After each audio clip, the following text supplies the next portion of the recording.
From the isolation cells of ADX Florence, where inmates spend decades alone, to Angola Prison, where inmates once cut their own bodies just to escape the conditions, to Rikers Island, where an innocent teenager was broken before ever seeing trial. We're breaking down the U.S. prisons people say are actually worse than death. 100 miles south of Denver, hidden among the foothills of the Rocky Mountains, there is a prison where former warden Robert Hood looked a reporter in the eye and said, "It's a tomb, a mausoleum. People are there to die." A former inmate who walked out after 15 years of solitary confinement put it another way. It's the death penalty on a payment plan. Those are not the words of advocates or activists. Those are the words of the people who ran the place and the people who survived it. The facility is officially called the United States Penitentiary Administrative Maximum Facility, commonly known as ADX Florence or the Alcatraz of the Rockies. Constructed in 1994 and opened the following year, it is classed as a supermax or control unit prison, providing a higher, more controlled level of custody than a regular maximum security facility. To understand why this place exists, you have to go back to 1983. Understanding the history of the supermax prison in America requires going back to that year, when 2 corrections officers were murdered by members of the Aryan Brotherhood prison gang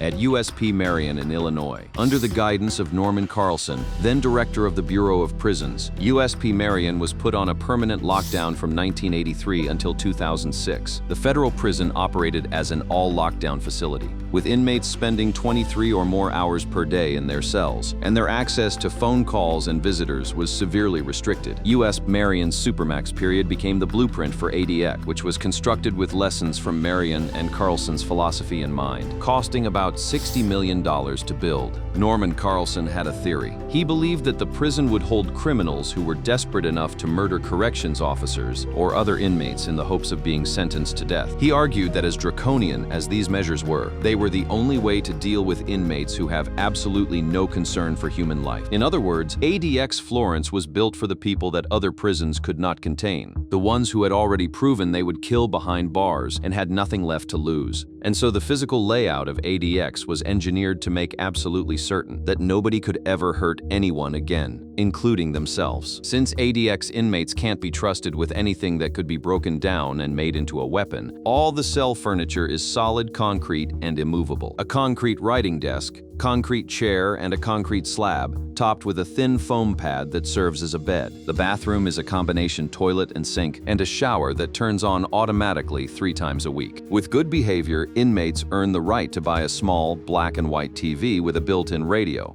and to borrow books and magazines from the prison library. Phone calls are limited to 15 minutes a month to close family members. Florence ADX is a secure lockdown facility. Inmates spend 22 to 23 hours a day alone in a cell with no meaningful human contact, in what is commonly known as solitary confinement. The design and operation of the facility represent the highest levels of security and control. In the Bureau of Prisons system, the roster of inmates reads like a who's who of the most dangerous and notorious criminals on the planet. The Boston Marathon bomber Dzhokhar Tsarnaev and shoe bomber Richard Reed all call ADX home.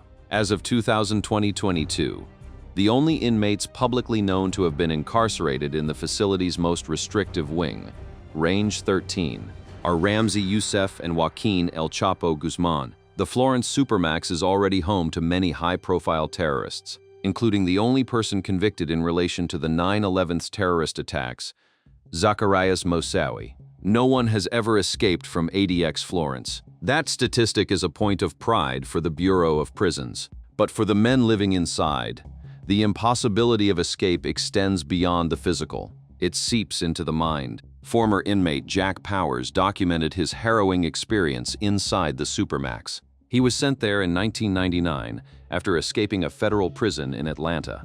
Powers described it this way: "You're made to languish. You fall into certain types of despair when you're literally buried alive. When you're left 24/7 in a fairly small, concrete, steel cage, a sarcophagus underground. What do you do with yourself? What do you do with your thoughts, your emotions? What do you do with your life? Because what you're looking at isn't much." He vividly recalled the day he arrived at the facility. Everything's done in slow motion, he remembers. The garage door opens, the bus drives in, the door shuts, and everything is pitch black. After 15 years of solitary confinement, Powers walked out a free man. and that psychological destruction is not an anomaly. It is the norm. As many as a third of the men housed at ADX have a diagnosed mental illness. That makes them a serious threat to themselves and others. In 2016, the Federal Bureau of Prisons settled a class action lawsuit with 100 mentally ill ADX inmates who were denied antipsychotic medications and left to languish in awful conditions. The settlement led to the transfer of some of the most disturbed inmates to special federal facilities where they can receive better psychiatric care. But for the rest of the inmates deemed mentally fit, they remain in their cells, serving their sentences in near absolute isolation. The facility continues to operate as the most restrictive prison in the federal system. FCC Florence was short around 200 correctional staff. The employees at the Federal Correctional Complex in Florence have been overworked and faced severe understaffing issues for years. A prison that is fully staffed is a safe one. Otherwise, these conditions lead to forced overtime and dangerous conditions for the workers and the prisoners. ADX Florence was designed to contain the uncontainable, but in doing so, it created a new kind of suffering, one measured not in physical wounds, but in the slow erosion of the human mind, over years, sometimes decades, of total isolation. And while the legal system has called it necessary, the people who have lived inside those concrete cells tell a different story. If ADX Florence is a tomb sealed shut by concrete and technology, then Angola is something older, something rooted in the soil itself. The 28 square miles of land the correctional facility sits on was known before the American Civil War as the Angola Plantations, a slave plantation owned by slave trader Isaac Franklin. The plantation was named Angola after the homeland of its former slaves. It traced its origins as a prison back to 1880, when inmates were housed in the old slave quarters and worked on the plantation. That fact alone makes Angola unlike any other prison in the country. Enslaved Africans were forced to labor on this land, and after emancipation, Louisiana quickly replaced slavery with convict leasing and prison labor, ensuring that black labor could still be extracted through the criminal legal system. Today, it remains the largest maximum security prison in the United States, housing more than 5,000 people, nearly all of them black men, and many of whom labor in the prison's fields under harsh conditions that echo its plantation past. The trajectory from plantation to penitentiary was not accidental. In 1870, former Confederate Major Samuel L. James was awarded the lease of Louisiana State Penitentiary and all of its convicts.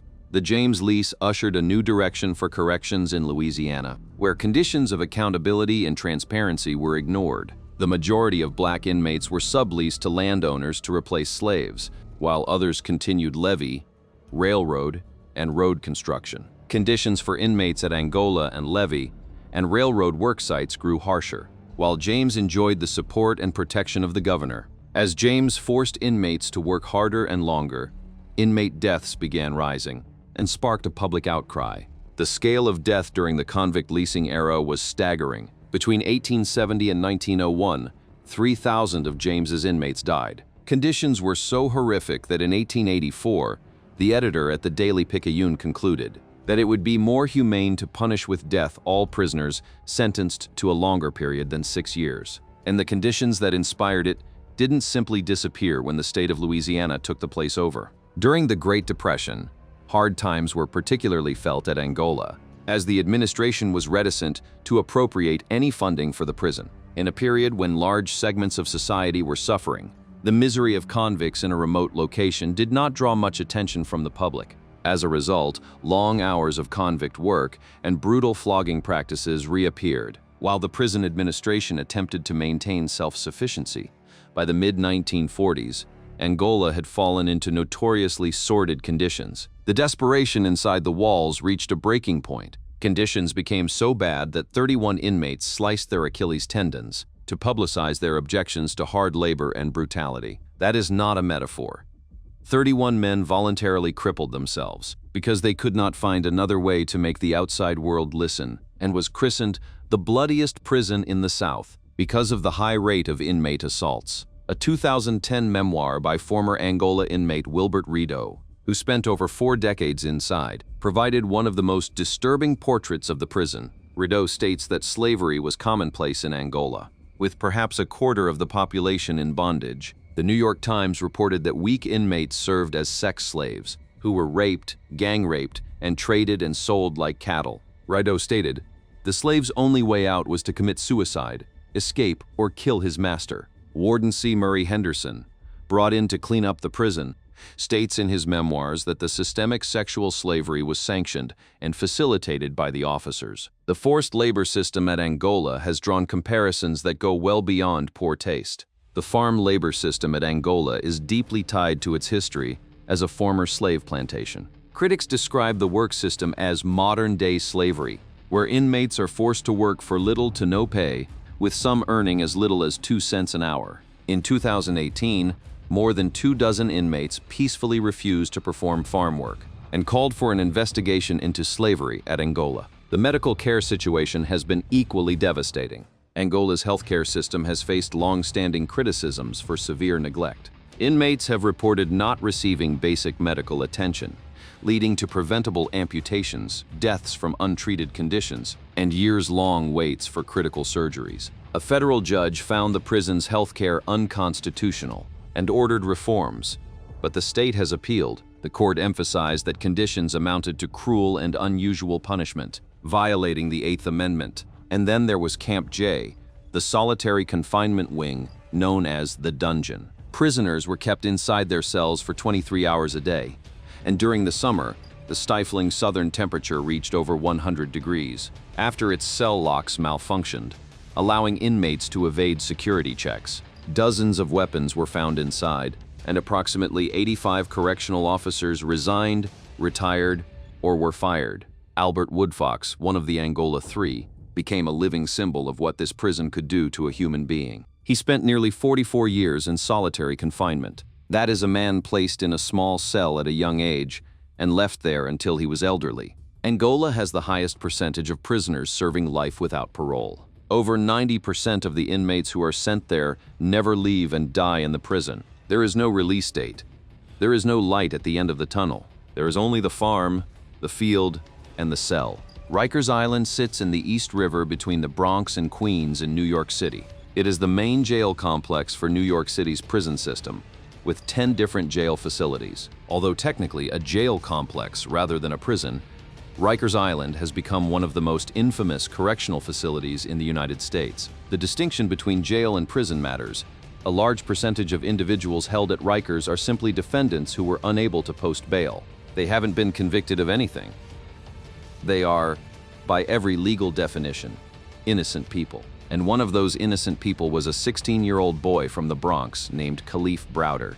Kalief Browder was an African-American youth from the Bronx, New York, who was held at the Rikers Island jail complex without trial between 2010 and 2013 for allegedly stealing a backpack containing valuables. During his imprisonment, Browder was kept in solitary confinement for 700 days. 2 years after his release, Browder hanged himself at his parents' home. That sequence of events, arrest, no trial, solitary confinement, release, suicide, laid bare the reality of what Rikers Island does to the people inside it, and it did so in a way that the country could not look away from. Browder arrived at Rikers in 2010 and was taken to the Robert N. Daverin Center, an all-male facility that housed young adults ages 16 to 18. A U.S. attorney for the Southern District of New York noted the jail had a deep-seated culture of violence, and injuries included broken jaws, broken orbital bones, broken noses. Browder spent more than 700 days of his 3 years in solitary confinement. He was confined to a 7-foot by 12-foot cell for 23 hours a day. The only time he was allowed to leave was a brief period for visitation, recreation time, to shower, or receive medical care. Every time he left his solitary cell, he was handcuffed and escorted by a guard. Over the years, he rejected numerous guilty plea deals that would have allowed him to escape. What he said were savage conditions at the prison. He described instances of violent beatings and torment at the hands of other inmates and guards. He said he was starved and kept in filthy surroundings, and he spoke of intolerable mental anguish suffered at the hands of prosecutors who repeatedly delayed his trial. In the Bronx's infamously overburdened court system, Browder refused every plea deal. He insisted he was innocent. He chose the concrete cell over admitting to something he did not do, and the system simply left him there, for 3 years. He was never convicted of anything. The charges were eventually dropped. When he finally walked out, the damage was already done. Even after being out in the free world for some time, cleared of any wrongdoing and suddenly thrust into the spotlight, Browder feared he'd been changed forever, that he had been damaged at the core of his innermost self. After nearly 3 years of being caged, mostly in solitary confinement, as an adolescent on Rikers Island, on June 6, 2015, Kalief Browder died by suicide in his family's home in the Bronx. He was 22 years old. His death set off a chain reaction. In 2016, former President Barack Obama noted Browder's experience when he enacted a ban on solitary confinement for juveniles detained in federal prisons. In January 2019, New York City settled a civil lawsuit with the Browder family for $3.3 million. His death sparked the end of solitary confinement for those aged 21 and younger on Rikers. But Rikers itself has not gotten better. It has gotten worse. Guards attacked prisoners 6,784 times in 2023, up from 4,652 in 2016, a 46% increase. Since 2022, 33 people have died in custody. Charisma Jones, 23, died in July 2024 at Elmhurst Hospital after jail staff repeatedly blocked medical personnel from accessing her cell while she suffered from what appeared to be scarlet fever. Elijah Muhammad, 31, died in July 2022 after being kept in isolation for over 30 hours, more than 5 times longer than department policy allowed. Federal Judge Laura Taylor Swain has stripped New York City of control over Rikers, appointing a federal manager to run the jail complex. The judge's message was clear. After years of promises and reforms, the city has proven it cannot stop the violence. The city of New York has announced plans to close Rikers entirely. The plan is to close the 8-jail complex located on Rikers Island and replace it with a series of 4 smaller, community-integrated facilities in the Bronx, Queens, Brooklyn, and Manhattan. But the timeline keeps slipping. And in the meantime, most of those held are poor people of color who can't afford bail. Like Browder, many were never convicted of anything. They are dying, waiting for trials, killed by a system that treats the poor as disposable. Rikers Island did not kill Kalief Browder with a lethal injection or an electric chair. It killed him with 3 years of solitary confinement, with beatings, with starvation, with the psychological torture of waiting for a trial that never came. And then it released him broken back into the world. And the world could not put him back together. If there is a single facility in America that best embodies the phrase, worse than death, it might be the Alan B. Polunsky Unit in Livingston, Texas. The Alan B. Polunsky Unit is considered the hardest place to serve time in Texas, and it has also been labeled one of the most lethal prisons in the democratic world. The prison is known as Death Row, as it is where those who have been given the death sentence live out the end of their days. The Polunsky Unit is a prison in West Livingston, unincorporated Polk County, Texas. The Texas Department of Criminal Justice operates the facility. The unit houses the state of Texas death row for men, and it has a maximum capacity of 2,900. What makes Polunsky stand apart from other death rows in the country is not the fact that men wait there to be executed. It is how they wait. Texas currently places all male death row inmates in solitary confinement. Before 1999, the Texas Department of Criminal Justice housed death row prisoners at the O.B. Ellis Unit in Huntsville, Texas. At the Ellis Unit, death row inmates were placed in solitary confinement only through individualized risk-based assessments. There, death row inmates could participate in work activities, group activities, and educational programs, and some were even allowed occasional contact visits. But in 1999, all Texas death row inmates were transferred to the Alan B. Polunsky Unit, and the policy changed to require all prisoners sentenced to death to be held in solitary confinement indefinitely, without any clear security or penological justification. That shift was catastrophic. Men who had previously been assessed individually, some of whom had been deemed safe enough to work, eat, and worship together, were suddenly locked in 60-square-foot concrete cells for 22 to 24 hours a day with no exceptions. The death row offenders live in single-person, 60-square-foot cells, with each cell having a slit window and a concrete door. There is a tempered air system intended to keep inside temperatures at 85 degrees Fahrenheit or below. The prisoners are held in single cells on 22-hour-a-day lockdown, with no access to phones, televisions, or contact visits.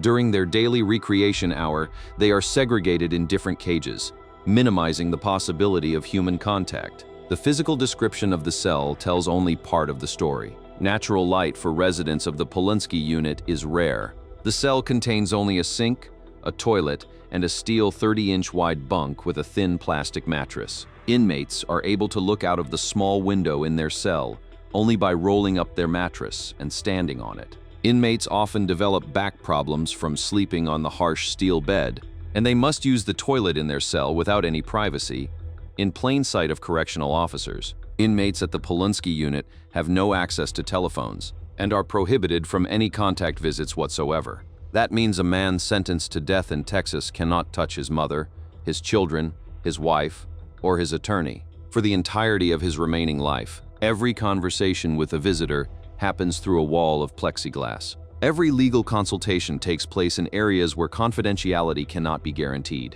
The mental toll has been documented extensively. Texas death row prisoners are suing the state, arguing it's unconstitutional to hold them in solitary confinement. For the entirety of their metered lives with minimal health care, no regard for their mental suffering, and few avenues to seek legal help. On death row, men are shut alone in small cells between 22 and 24 hours a day. On good days, they get to take a shower or go outside for an hour, alone in a cage. One inmate described the mentality of the unit: "We keep you kenneled until your date." Former inmates have described solitary confinement as barbaric and harmful at every level. In their responses, inmates frequently expressed the sentiment of feeling dehumanized or treated like an animal. As one former resident of the Polunsky unit writes, "We are objects, not people." The conditions pushed men past their breaking points. At least 8 death row prisoners have died by suicide in the last 20 years. Terrence Andrus, 34, was discovered unresponsive after hanging himself in his cramped cell. He had been on death row a decade, convicted of killing 2 people in Fort Bend County. Those serving time there spend 22 hours a day in single cells, and they have no access to distractions such as television or visitors. It is not unusual for prisoners to attempt suicide rather than wait for the final day of their death sentence. Think about that. Men sentenced to die choosing to accelerate their own death because the waiting, the solitary, soundless, contactless waiting, is worse than the execution itself. Mark Robertson has been on death row for more than 30 years. He has been held in solitary for 22 of them. The lawsuit said since being restricted to solitary, he has experienced significant weight gain, and his cardiac health has suffered because he can't exercise. Although many inmates suffer physical and psychological damage during prolonged solitary confinement, the suit says they must wait hours, sometimes weeks, to receive medical attention. When inmates are finally able to see a medical professional, they claim the visit is conducted through their cell door, allowing no privacy between them and their healthcare providers. The United Nations itself has weighed in. The UN warns, considering the severe mental pain or suffering solitary confinement prolonged for more than 15 consecutive days may cause, it can amount to torture or cruel, inhumane, or degrading treatment or punishment. The men at Polunsky are not in solitary for 15 days. They are in solitary for years, for decades. In a small sign of change in February 2024, prison officials launched a new group recreation program within the Polunsky unit, allowing them to exercise together, watch TV, play games, and practice their religion. Until then, death row inmates had been constrained to solitary confinement for 22 to 24 hours a day. One inmate, after being allowed to interact with other human beings for the first time in decades, said the program made him feel a little bit human again. A little bit human again after decades. Those 5 words tell you everything about what the Polunsky unit has done to the people inside it. Mississippi State Penitentiary, known as Parchman Farm, rounds out the list of American prisons that have earned the label worse than death. Parchman Farm has had a reputation as one of America's worst prisons for decades. In December 2019, Parchman began to make national headlines for its large death toll attributable to violence and neglect. The Department of Justice did not mince words. They concluded that Parchman's conditions are so bad that they actually violate the United States Constitution. A large part of the problem is that those supposedly in charge of the prison are not. Instead, the gangs inside run the place. Prison gang control leads to shocking violence, attacks, and murders. Guards and staff have, according to the DOJ report, long since given up on protecting inmates or attempting to prevent assaults, killings, or suicides. Parchman has faced multiple lawsuits and federal scrutiny for chronic violence, decaying infrastructure, inadequate medical care, and gang influence. Investigations have found cells without functioning toilets, infestations of vermin, and dangerously low staffing levels. The facility has also been linked to a series of high-profile deaths and riots. Calls for major reforms or complete closure of some units continue to grow. These 5 facilities, ADX Florence, Angola, Rikers Island, the Polunsky Unit, and Parchman Farm, are different in their histories, their geographies, and their populations, but they share something in common. They have each forced the courts, the federal government, or international human rights organizations to intervene and say that what happens inside their walls crosses the line from punishment into something else entirely. Studies show that people held in long-term solitary confinement suffer from anxiety, paranoia, perceptual disturbances, and deep depression. Nationwide, suicides among people held in isolation account for almost 50% of all prison suicides, even though less than 8% of the prison population is in isolation. More than half of all Americans in prison or jail have a mental illness. Prison officials often fail to provide appropriate treatment for people whose behavior is difficult to manage, instead resorting to physical force and solitary confinement, which can aggravate mental health problems. Of the more than 1.5 million people incarcerated in American prisons, more than 95% will be released back into the community at some point, at a rate of around 600,000 people each year.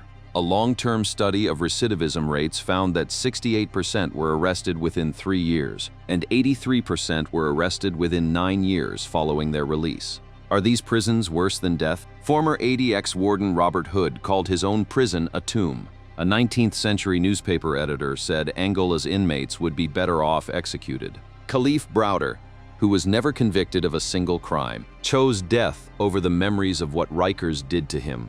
Men on Texas death row have killed themselves rather than endure another year of solitary confinement, and the United States Department of Justice itself has declared that conditions at Parchman violate the Constitution's ban on cruel and unusual punishment. Whether these prisons are worse than death is not a question any of us should have to answer. The fact that so many people, wardens, judges, inmates, federal investigators, have asked the question in the first place should tell us everything we need to know.